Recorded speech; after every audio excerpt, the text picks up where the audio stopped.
Good morning everyone. This video is for the students of class 11 subject economics.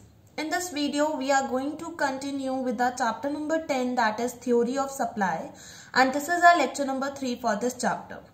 So in this video we are going to discuss the most important topic of this chapter, that is law of supply. What do we mean by law of supply?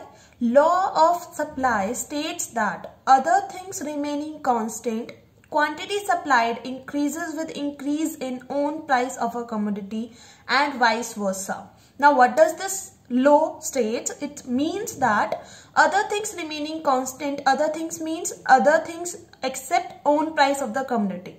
So what would be the other things? Like price of related goods, goal of the firm, expectations, okay, number of firms. These are the other things. Okay, these things remain constant and quantity supplied increases with increase in own price of the commodity and vice versa means decreases with decrease in own price of the commodity. Okay, so basically law of supply states that there is positive relationship between price and supply of a commodity. If price of a commodity increases, then supply will also increase. If price of a commodity decreases, then supply will also decrease. So it says that there is positive relationship between price of a commodity and quantity supplied.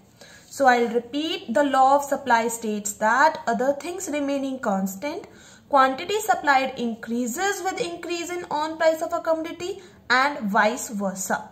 Okay, so this is the law of supply. Now have a look on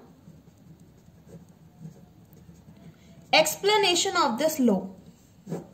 So for explanation of this law, first of all we will see the table or schedule of supply and then we will see the supply curve. Okay, so the table shows the price of the commodity and supply of the commodity. Okay, so as we have read that law of supply means as price increases, supply also increases. So price increases from 10 to 11 to 12. Then supply will also increase from 100 units to 200 units to 300 units. Okay, so this is the supply schedule. When price increases, supply also increases. So when price was rupees 10, supply was of 100 units. When price increased to 11 rupees, supply also increased to 200 units. When price increased to 12 rupees, supply also increased to 300 units. Okay, now have a look on graphic representation. See,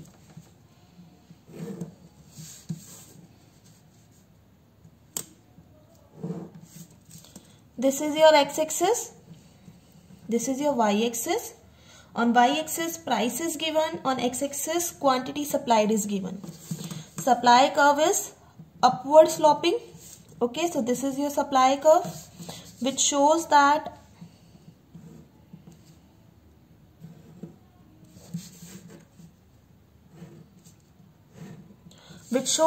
as price increased from OP to OP1, quantity supplied also increased to OQ to OQ1. Okay, as price increased from OP to OP1, quantity supplied also increased from OQ to OQ1.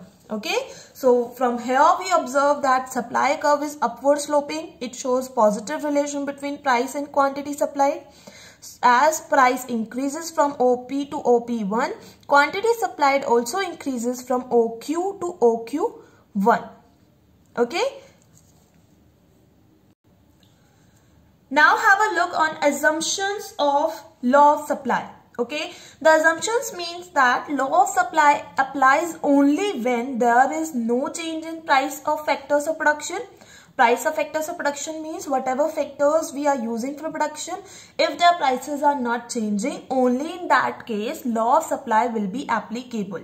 Okay, no change in technique, no change in goal of the firm, no change in price of related goods, no changes in business expectations and no change in government policies.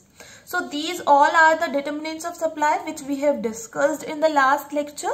So I hope these are clear to you. So basically overall we can say that law of supply assumes that all other determinants of supply of a commodity other than own price of the commodity remains constant. There is no change in them.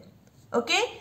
Now the last topic of law of supply is exceptions to the law of supply. What do I mean by exceptions of law of supply?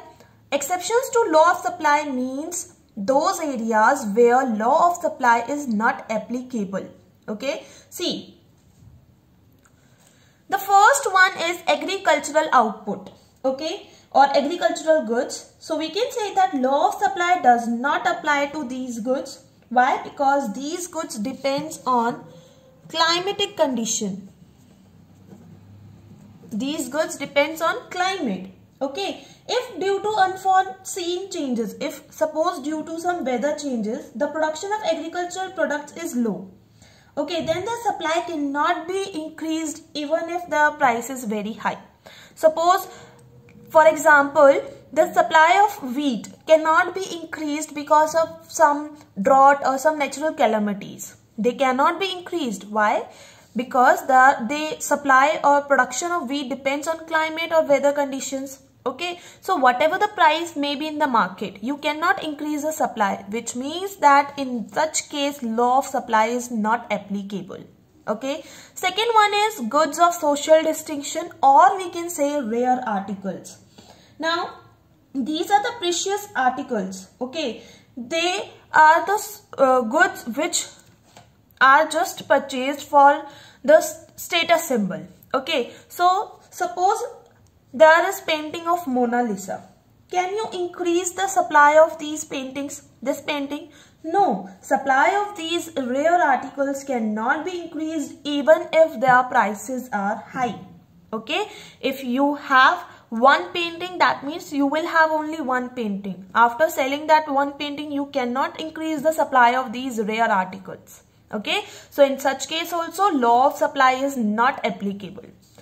Last one is perishable goods. Perishable goods means the goods which get perish easily. For example, vegetables, fruits, okay. These goods cannot be held by the producer for a long period of time, because of which sellers have to sell these goods at the prevailing price, no matter the prices are low or high. They have to sell these goods. So in such case, law of supply will not apply. Okay, so these were the exceptions to law of supply. Now your homework is that you have to learn this topic, okay, and then you have to explain law of supply in fair notebook, in which you have to give the law, okay, its schedule, its curve, its assumption and exceptions. Okay, so this is your homework.